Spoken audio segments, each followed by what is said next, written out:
The flood is coming, not because people were kind of sinful, but because something happened right before it that Genesis describes in just a few lines, and those few lines might be the strangest in the entire Bible. Sons of God, daughters of men, Nephilim. And if you've ever read that and thought, wait, what did I just read? You're not alone.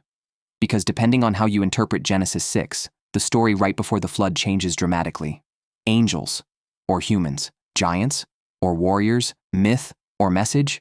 Stay with me, because by the end of this video you'll know what Genesis 6 actually says, the three major ways it's been understood, why the Nephilim show up again later, and which details most people miss the first time. And there's one small phrase in the Hebrew that flips the whole scene. We'll get to that in a minute. Welcome to Bible in Focus.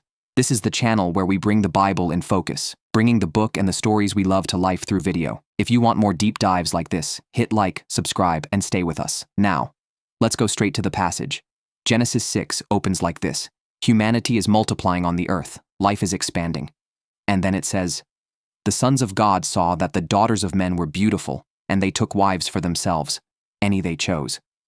Then God says something that feels like a warning bell. My spirit will not remain with humanity forever. And there's a number, 120 years. Then it says, the Nephilim were on the earth in those days, and also afterward, when the sons of God went to the daughters of men and they bore children to them. Those children are called mighty men, men of renown. And right after that, the Bible describes the earth filled with corruption and violence, and God preparing the judgment of the flood. That's the setup. But here's the problem. Genesis doesn't stop and explain terms. It just drops them, like you're supposed to already know. So today, we're going to slow down and bring it into focus. Who are the sons of God? Because there are three main interpretations, and all three have been held by serious Bible readers. Let's walk through them. But before we do, we need to define one thing. Genesis 6 is not trying to satisfy curiosity. It's setting up the flood. So whatever is happening here, it's connected to why the world is described as beyond repair. Hold on to that. Interpretation 1. The sons of God are angelic beings. This is the view you'll often hear connected to the book of Enoch, the idea of heavenly watchers who crossed a boundary. Why do people think this? Because elsewhere in the Old Testament, the phrase sons of God is used in contexts that seem heavenly, like in Job, where sons of God present themselves before the Lord.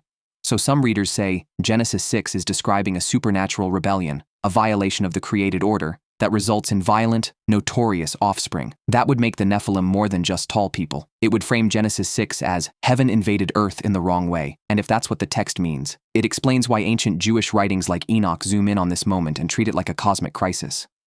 Now here's the thought that makes this view explode.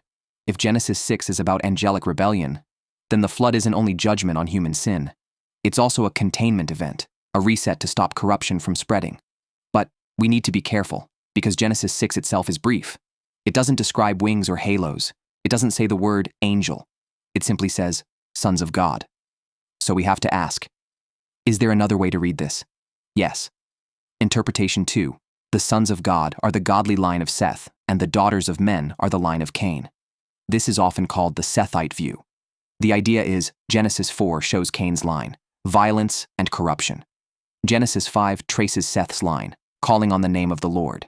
So when Genesis 6 says sons of God, this view reads it as God's people, mixing with a world that doesn't follow God, and the result is moral collapse. This interpretation fits a major biblical pattern. When covenant people compromise, everything deteriorates. So on this view, Genesis 6 is not about angels, it's about intermarriage, compromise, and corruption, the slow collapse of a culture until violence becomes normal. And it explains why the passage moves quickly into every inclination of the human heart was only evil continually. But here's the tension.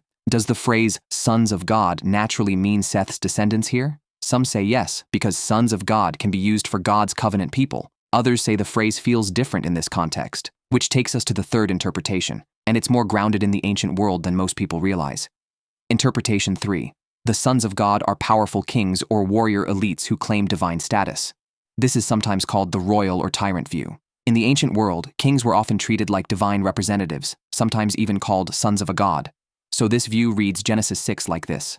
Powerful men saw women they wanted, and they took them. And that verb matters, because Genesis doesn't say they married in a sweet romantic way. It says they took. That can sound like collecting, seizing, building a harem. In other words, abuse of power. And if the mighty men are violent warriors, men of renown, then Genesis 6 is describing the rise of brutal, famous tyrants who filled the earth with violence. That would fit the flood context perfectly. Because the main theme right before the flood is violence. So, on this view, Genesis 6 is about human kings acting like gods, creating a world where the strong devour the weak. And now the question becomes, where do the Nephilim fit? Because no matter which interpretation you choose, that word is still sitting there like a riddle. So let's talk about the Nephilim. The Bible mentions the Nephilim here in Genesis 6 and later in Numbers 13 when Israel's spies report giants in the land. How can Nephilim exist afterward if the flood wiped everyone out? Hold that. First, what does the word mean? Some connect it to a Hebrew root that can mean to fall, so you'll sometimes hear fallen ones. But the Bible itself doesn't pause to translate it. It just names them. What Genesis does say clearly is this: they are connected to a time of boundary breaking and corruption, and the children born from this union, however you interpret it, are called mighty men, famous men. That could sound supernatural, or it could sound like legendary warrior culture. Either way, the point is the same. This era produced people known for power, violence, and renown. Now, back to the afterward problem. How can they show up again? Here are the two most common ways people answer that. 1. Nephilim may be a broad label, used for later giant-like warrior clans, not necessarily the exact same beings from before the flood. 2. In Numbers, the spies may be exaggerating, using terrifying language to describe what they saw because they were afraid. Because notice what happens in Numbers. That fearful report leads to panic and rebellion. So the Nephilim reference might be describing perception, not biology. Either way, the Bible is doing something important. It's showing that the fear of giants and powerful enemies became part of Israel's story later. So Genesis 6 plants a seed, and later passages echo it. What about the 120 years? When Genesis says 120 years, some people think it means God limited human lifespan. But others think it's a countdown. God is saying, time is up, judgment is coming.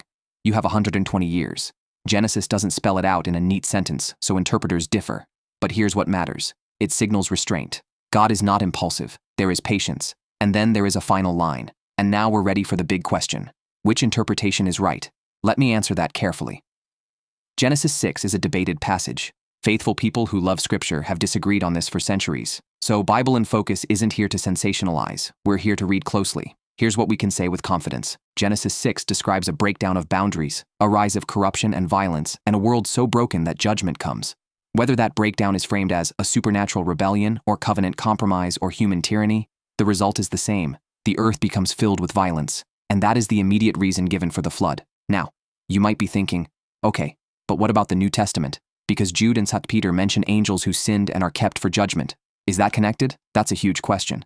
And instead of rushing it in this video, we're going to bring it into focus in the next one, because if Jude is pointing back to Genesis 6 era rebellion, that matters. And if he's not, that matters too. So what exactly is Jude talking about, and why does it sound like the Enoch tradition? That's the follow-up. For now, here's the takeaway. Genesis 6 is not random. It's a warning that when boundaries collapse, between holy and unholy, between power and restraint, between heaven's order and earth's chaos, violence grows. And when violence becomes normal, judgment is not far behind. That's Genesis 6 in focus. If this helped you finally understand why Genesis 6 feels so mysterious, like the video, subscribe to Bible in Focus, and share it with someone who's always had questions about the Nephilim. And watch the next video, where we go straight into Jude and 2 Peter to answer the question everybody asks. Are those angels who sinned connected to Genesis 6? And what does that mean for how we read the flood story? That's next. This is Bible in Focus, and I'll see you in the next one.